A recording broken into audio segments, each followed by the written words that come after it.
Okay, leaving certs, we're going to do a quick run through the experiment to measure the wavelength of monochromatic light. You actually did this experiment in reality just after Christmas. You got spectacular results. The results you got for the wavelength of the red, the green and the purple lasers were spectacularly good. The question in the pre didn't fully reflect that, so this is my way of revising this experiment. Now, the experiment to measure the wavelength of monochromatic light, is that important as far as the leaving cert? You bet it is. Full questions have come up in Section A in 2018, 2016, 2015 and 2011. That's 4 times in just 9 years. And in addition to that, in Section B, the long questions, this experiment has come up at least 5 times. So yes, it is very, very important. Now, the first question to ask is, well, what actually is monochromatic light? Well, monochromatic light is light of one color or one wavelength. Every type of light can be attributed a number which we call the wavelength. You can measure that in experiment. And light of one color or one wavelength, that is the definition of monochromatic light. Examples of sources that give out monochromatic light. Well, a laser is a classic example of monochromatic light. You put laser light through a diffraction grating, put laser light through a prism, you will find it will not break up into any other colors because it is only one color to begin with. It is monochromatic. Sodium discharge lamps, like sodium street lamps, those yellow street lamps, they're also examples of monochromatic light sources. So what is monochromatic light? Light of one color, one wavelength. Give both answers. Okay, let's have a quick look at what we know well as the visible spectrum. Now, the visible spectrum is those set or range of colors. If you pass sunlight or light from a bulb through a diffraction grating, through a prism, Isaac Newton was considered the first person to do that, it will break up into this rainbow. This is known as a visible spectrum. The wavelengths of these radiations go from 700 nanometers, which is quite a small number for red light, down to an even smaller number, 400 nanometers for violet, or you could even say blue light. It's important to know what a nanometer is. Well, a nanometer is 1,000th of 1 millionth of a meter. 1,000th of 1 millionth or 10 to the power of minus 9. 700 nanometers can be written like this. 700 by 10 to the power of minus 9 meters. That can also be written as 7 by 10 to the power of minus 7 meters. Over here, for the blue light, the violet light, 400 nanometers can be written as 400 by 10 to the power of minus 9 meters. You can also write it as 4 by 10 to the power of minus 7 meters. It's important to note that all those numbers are exactly equal, the same. If you're given in nanometers and have to put it into a formula, turn nano into 10 to the power of minus 9 before putting it into the formula and doing any calculations. Okay, what we learned there? Monochromatic light, light of one color only. Okay, moving on. When doing this experiment, one of the pieces of equipment we will have to use is called a diffraction grating, Now, according to Wikipedia, and who are we to argue, a diffraction grating is an optical component, an optical instrument that splits light using diffraction into several beams. It just simply splits light into several beams and it uses diffraction in order to do that. Now, let's have a look at a picture that I just obtained off the internet. Now, this picture shows exactly what we're talking about splitting light into several beams. Because if you look here we've got our laser, which is our monochromatic light source. There is the laser beam. The laser beam is hitting the diffraction grating. And what is actually happening? The diffraction grating is splitting the laser light into several beams. The angle between each beam there and the central one is going to become very important shortly. Before we're going anywhere, let's just label this light. This is label this diagram. This is our laser. That's monochromatic. This guy here is our diffraction grating. Here is our white screen.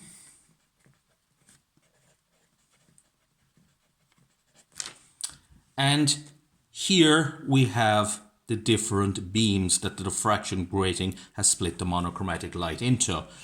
This central beam here we call the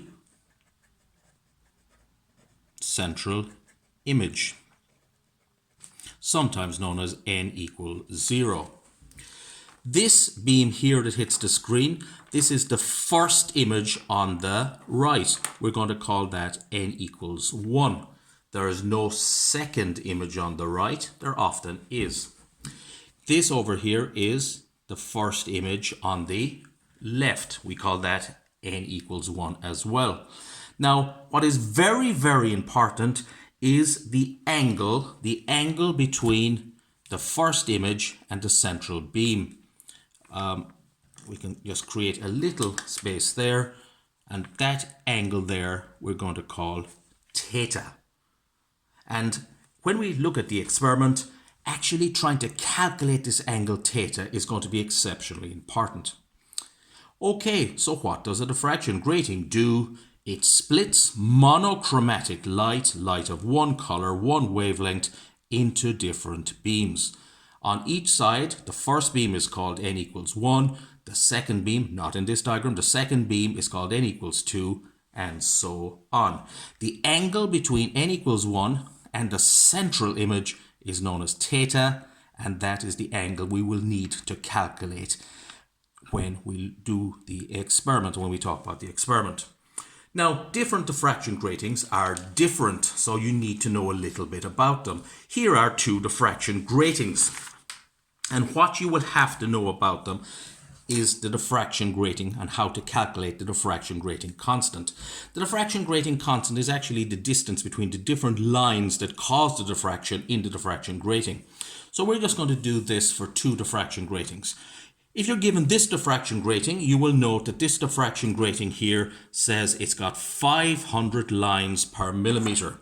So for each millimeter across there, it's got 500 lines crammed tightly together. That causes a lot of diffraction. Diffraction, of course, is a spreading out of a wave as it goes through a narrow gap.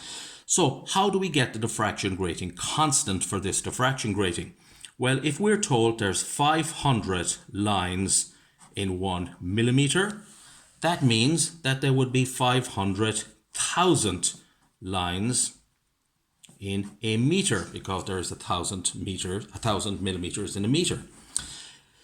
Therefore, the distance between each line, which is known as d, the diffraction grating constant, will be 1 over 500,000. Obviously, you're going nowhere unless you've got your calculator with you. So when you divide 1 by 500,000, you should probably get 2.0 by 10 to the power of minus 6 meters. And that number is known as the diffraction grating constant for that diffraction grating there. Let's look at the second diffraction grating. Well, what are we told about this diffraction grating? We're told this got 300 lines per millimeter. So let's work out the diffraction grating constant. Well, if you've got 300 lines per millimeter, that means you've got 300,000 lines per meter, and the diffraction grating constant, the distance between each of those lines, will be 1 meter divided by 300,000. So D will equal 3.33 by 10 to the power of minus 6 meters. Obviously use a calculator to do that calculation, but it's an easy enough calculation. So first thing, when you're given a diffraction grating in a question, you must immediately find the diffraction grating constant by working it out like this. Okay, where to next? Well, the second thing we need to know when we're doing this experiment is the diffraction grating formula. And as I keep saying to you, you're going absolutely nowhere unless you've got your maths tables with you. And I'm going to, I think, page 59 of the maths tables. Yep, page 59. And there is the diffraction grating constant, or diffraction grating formula there for me. Now, let's quickly look at this formula. That there stands for the wavelength of the light. That's usually what we're trying to calculate. As we've seen earlier, the wavelength of light is a very, very small number. 400 nanometers for violet light, 700 nanometers for red light. This here is the image number, or the order number. As we said, n equals 1 if it's the first bright image we're looking at, n equals 2 if it's the second bright image, n equals 3 if it's the third bright image. That's always a whole number. Over here on the other side of the formula is d, and we said that is the diffraction grating constant. And I've just shown you how to work that out. That's the first thing you have to do. So one thing to remember is if you're given a diffraction grating and the diffraction grating says it's got 300 lines per millimeter, 300 is not the diffraction grating constant, it's 1 over 300,000. We've just seen how to work that out. And here then is the angle. In case there's any doubts whatsoever about what angle we're talking about, the angle is the angle between whichever image you're talking about and the central image, theta. Armed with that formula, we can now progress to look at how this experiment is carried out. Okay, the first thing we're going to do is look at a diagram. And this is a diagram of how the experiment to measure the wavelength of monochromatic light is carried out. You've done this, but your diagrams in the pre weren't great. Here is my diagram. Well, what do we have here and what do we need to label? I'm going to label this in blue because what I've done here is a monochromatic laser. It's a laser that gives out monochromatic light. The laser beam goes into a diffraction grating. What does a diffraction grating do? Well, according to Wikipedia, it breaks light up into several beams. And here, this diffraction grating has broken the light up into several beams, 5 beams. Now, because I'm using red laser light, I'm going to have to label in blue so you'll see what I'm doing. Well, the first thing I'm going to label is my monochromatic light source, which is my laser. The second thing I'm going to label is my diffraction grating. The third thing I'm going to label is my screen. Now, when you did this experiment, you used a Meterstick as your screen because that allows you to make measurements as you go along. What do I have here? Well, here I've got my central image and it's n equals 0. Here is my first image to the right, that's n equals 1. Here is my second image to the right, we call that n equals 2. Here is my first image to the left, we call that n equals 1 and n equals 2. We've only got 2 images either side here, or 7 images in all. Now, the angle is important, so this angle here, this is the angle for the first order image. Now, the big trick is how to calculate that angle.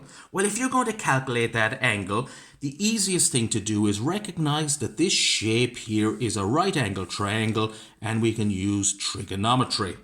So if we measure that distance there and call that x, and if we measure this distance here and call that y. Now, it's very important you show those on your diagram. And those of you that are tuning in quite well will realize that that is a right angle triangle, and in trigonometry, that x would be called the opposite side of the triangle, and y would be known as the adjacent side of the triangle. And opposite over adjacent, you might have come across tan, the tangent function. Okay, that is the label diagram. What do people tend to leave out? Most people label the laser correctly, diffraction grating, the order numbers correctly, and the meter stick correctly. They put in the angle, but they forget that you must say what x is and what y is so you can explain how to calculate the angle. What's the next thing they ask in the Leaving Cert? Well, they ask a diagram very often. The next thing they ask is, how do you find the angle theta? How can you actually find theta? And that is very, very simple. You just measure x and measure y with a meter stick. We said, of course, x was the opposite and y was the adjacent side of the triangle.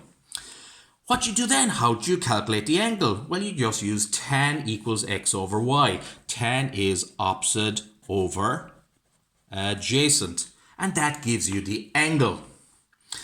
Do you do this just once? Well, no, I think it's very important you repeat it for the second order image and the third order image, and you might have to use different calculations there and calculate wavelengths individually. But it's very, very important to learn how to calculate the angle, and you say calculate the opposite or measure the opposite, measure the adjacent, but to do that you must have mentioned them or shown them on your diagram. Okay, what do you do then? Well, here's a very interesting little question. It's a question that hasn't come up in the Leaving Cert since about 2004.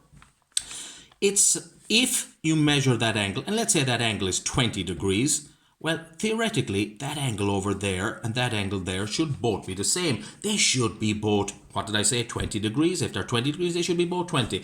But why would that angle and that angle sometimes not be equal? Well, the answer is very easy. We're assuming that the laser beam and the diffraction grating are exactly at right angles. But if they weren't, if the diffraction grating was maybe a little bit like that, the angle between them not exactly 90 degrees, then one of those angles would be a bit bigger, one of those angles would be a bit smaller. So, let's look at the little question I put down here. Why might the angle for the first order image on one side, like the right, not be equal to the angle for the first order image on the other side, the left? Well, the answer is very, very simple. Because the diffraction grating may not be at 90 degrees to the beam of laser light. If they're not exactly at 90 degrees, one of the angles would be big and the other would be a bit small. Now, how would we get around that problem? How would we get around the problem of having one of those angles too big, one of those angles too small? Which do we actually use? Well, the answer is obvious. You get both and you use an average of them. So the solution to this dilemma, find the angle for the first order image on both sides and use a average value. That is a question that very often has come up in the past but hasn't for about 16 years. Interesting. Okay, what do we do next? Well, like any experiment, precautions to make the final result more accurate. And because we're using this way, we're using Metersticks.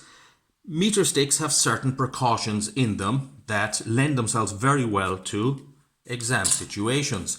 Well, the first thing I would say is when you're using a Meterstick, and we had to use the Meterstick to get the opposite and the adjacent to actually be able to calculate the tangent of the angle. When you use the Meterstick, avoid error of parallax when using the Meterstick. That's a very good precaution. Now, I also like if you give the solution to that dilemma by looking straight down on the scale when you're reading it. So that's the precaution, and that's that's the error, and that's how you can actually remediate it. Okay, best to give both, even if you're only asked, give a precaution. Second precaution, make sure there's no zero error on the Meterstick. Make sure that the Meterstick actually reads where it starts at 0 when it should start at 0. Some of them have a little bit of their substance rubbed off there. So the one way is use a new Meterstick, and that makes sure there's no zero error on it. Another precaution is the one we've just looked at. Make sure that the diffraction grating and the beam of monochromatic light coming at it actually hit at 90 degrees. So make sure that the diffraction grating is at 90 degrees to the beam of laser light. And if it isn't, make sure you measure the angles on both sides and calculate and use in your calculations average. And here's what I saw in a paper, I think it was a 2011 or 12 paper, one of those. Why is it always best to use larger angles? Well, larger angles tend to lead to lower percentage errors. Larger numbers in general lead to lower percentage errors. So if you're calculating this for 3 different orders, the third order answer will probably be more accurate than the first order because larger numbers, larger angles lead to lower percentage errors. Okay. While we're doing that, there's just one little thing that I want to go back on. Let's go back to the diffraction grating here. Let's go back to these two diffraction gratings. Here are two diffraction gratings. This is 500 lines per millimeter, and we calculated its diffraction grating constant. This is 300 lines per millimeter. There's its diffraction grating constant. It is important to know that these two diffraction gratings won't give the same angle. One of these will give a larger set of angles. This comes into the Leaving Cert quite a lot. I've seen it in quite a lot of recent questions on this topic. So which of those, the one with 500 lines per millimeter or the one with 300 lines per millimeter, will give the largest angles? Well, the answer is here. The more lines per millimeter on the diffraction grating, the more it spreads out the images, the larger the angles will be. So 500 lines per millimeter will give larger angles than 300 lines per millimeter. 500 lines per millimeter will spread out the rays and give larger angles, spread out the images. 300 lines per millimeter will give smaller angles. So if you're using a diffraction grating of 500 lines per millimeter, that angle will be bigger. If you're using a diffraction grating of 300 lines per millimeter, that angle there will be smaller. If you're using a diffraction grating of only 100 lines per millimeter, that angle will be smaller again. So which of these two will give rise to the smallest percentage errors? Well, obviously the larger angles will give smaller percentage errors. So why would a 500 lines per millimeter diffraction grating give a better result, a more accurate result than 300? Because it gives larger angles, which leads to smaller percentage errors. Why will this be less accurate? Because it gives smaller angles, which leads to larger percentage errors. Bear that in mind. Okay, let's keep moving. We've looked at the precautions there. They're very standard. Avoid error parallax. Make sure there's no zero error. Any experiment you use Meterstick, that is a good one for. Make sure the diffraction grating is at 90 degrees to the beam of light. And larger angles lead to lower percentage errors. Now let's actually look at a question on this, the calculations. Okay. This is a Leaving Cert question from some time ago. It's 2004 Leaving Cert question. Artachist Ord Leveil 2004. Let's have a quick look at the question. In an experiment to measure the wavelength of monochromatic light, the angle theta between central bright image, n equals 0, and the first and second order images to the left and the right were measured. A diffraction grating with 500 lines per millimeter was used. That's important, I'll underline it. Then it shows the results. Well, I'm going to see these are the right, and that's n equals 1, n equals 2 on the right. That's the central. This is the left. It doesn't actually make any great difference which one you choose as left and right, but that's on the left. And we're given the angles. And you notice instantly an interesting thing. The angle on the left for the first order and the angle on the right for the first order are not equal. Neither are the angles for the second order equal when they should be. What do you think that indicates? That probably indicates that the diffraction grating and the beam of light were not exactly at 90 degrees. More about that later. Describe with the aid of a diagram, but there's two words there, describe and diagram, how the student obtained the data. Well, the data is mainly the angles. And you will have to draw the diagram and explain how they got. Let's be very clear on this. You will draw the diagram, explain how the student obtained the opposite, measure that with a meter stick, measure that with a meter stick, and opposite over adjacent is the tan of the angle. That's how we got the angle, what I wrote down there earlier. Now, here's the interesting part. Here's the most interesting part. Use all of the data to calculate a value for the wavelength of the light. Use all of the data. At this stage, I'm going to say there's one trap that people tend to fall into. Some people just get an average of all the angles and mesh them together and do one calculation. That is not the way to do it. First thing we're going to do is we're going to find the diffraction grating constant. How do we do that? Well, we were told there was 500 lines per millimeter. This means there's 500,000 lines per meter. That means the diffraction grating constant is 1 over 500,000, which equals 2.0 by 10 to the power of minus 6 meters. Now we have calculated our diffraction grating constant. How do we do the angles? Well, we take the angles for the first order, and we've got two angles for the first order, 17.1 and 17.2. Which do we use? Well, we don't use either. 17.1, 17.2. I'm actually going to do the averaging of this in my head, 17.15 degrees. That's the average for the first order images. What about the second order images? Well, we've got them here, 36.2 and 36.3. Let's average them, and you know what? Because they're easy numbers, I'm just going to average it in my head. It is 36.25 degrees. That's the average of those. By right, of course, you should have used a calculator in that, but I've got my first order angle, my diffraction grating constant, and my second order angle. Now I'm going to do the calculations. For n equals 1, I'm going to write down the diffraction grating formula. N lambda equals d sine theta. N multiplied by the wavelength equals the diffraction grating constant d multiplied by the sine of the angle. Of course, that formula, if I don't know it, it's very, very simple. It's here on page 59 of the maths tables. Now I'm going to put things into that formula. Well, n is 1. It's the first bright image. Multiplied by the wavelength, what I'm looking for. What's the diffraction grating constant? I've just calculated there. That's 2.0 by 10 to the power of minus 6, be careful, meters by the sine of the angle by sine of 17.15.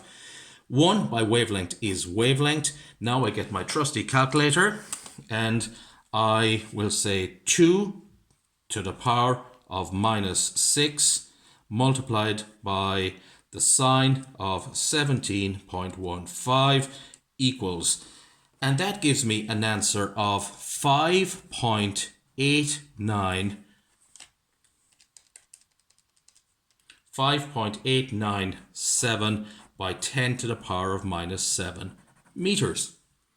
Yeah, that's a small number. We said the wavelength of light is quite small.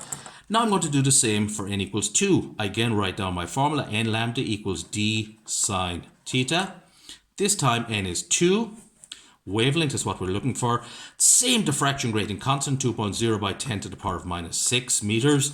Now it's the sine of a different angle. It's the sine of 36.25. Correct? Now I use my calculator in that. So I get sine 36.25 equals multiplied by 2 to the power of minus 6 equals, and divide by 2 because I bring the 2 across, and this time I get an answer of 5.913 by 10 to the power of minus 7 meters. Now, a lot of people say, how many places of decimal should you go? And, you know, I think 3 is kind of a standard, but I've yet to see a Leaving Cert marking scheme or being involved in a Leaving Cert correction where anyone really worried too much about that. Now I've got 2 answers. I've got 2 nice answers for the wavelength of light. Which is the correct one? Well, of course, you've got something you have to do. What you've got to do now is get an average of those answers. I'm actually going to convert them, just for the fun of it, into nanometers before I get their average, because that's an easy way to do it. This is 589.7 nanometers. You can do it any way you want. This is 591.3 nanometers. What I'm going to do is just add both of those two numbers.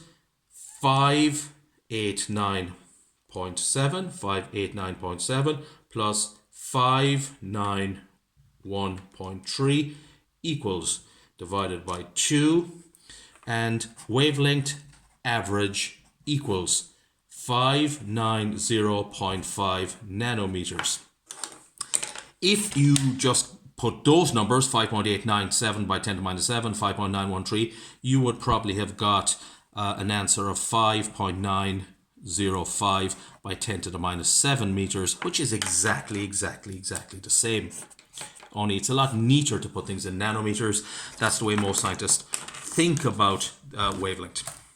Okay, it's just a little bit of fun now to look at this and say 590 nanometers, around 600 nanometers. Where exactly in the visible spectrum would that put that light? So 600 nanometers would be around 500, 600, somewhere there. So we're really talking about red light. So it's probably a red laser that was used in this experiment, or it could have been orangey sodium light as well. In fact, that's actually looking at it again very close to the wavelength of sodium light. That isn't really important. The last bit, very interesting, two parts here now that you need, because these are the kind of things that you need to know. Explain how using a diffraction grating with only 100 lines per millimeter leads to a less accurate result.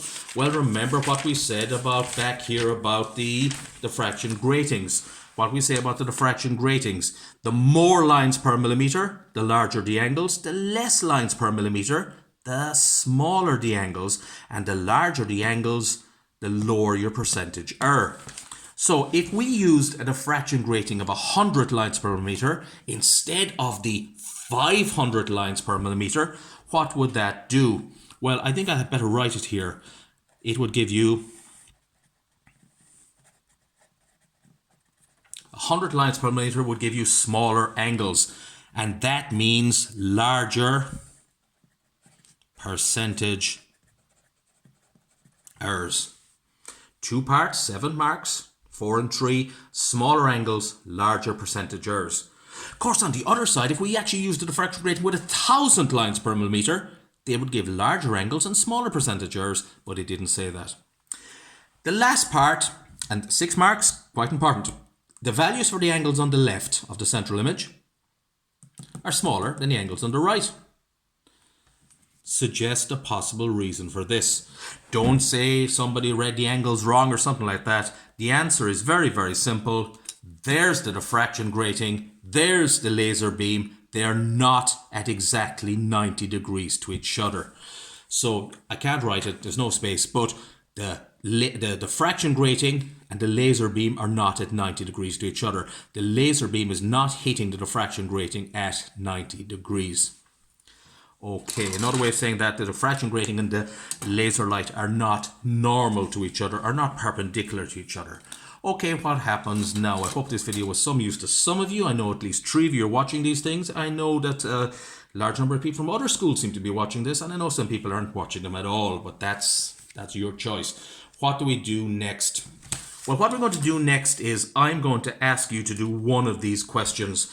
15, 16 or 18, I can't remember which one, but I'm going to ask you to do one of these questions. I'm going to ask you on office to do one of these questions and submit it to me about probably Thursday morning. Okay, take care, bye.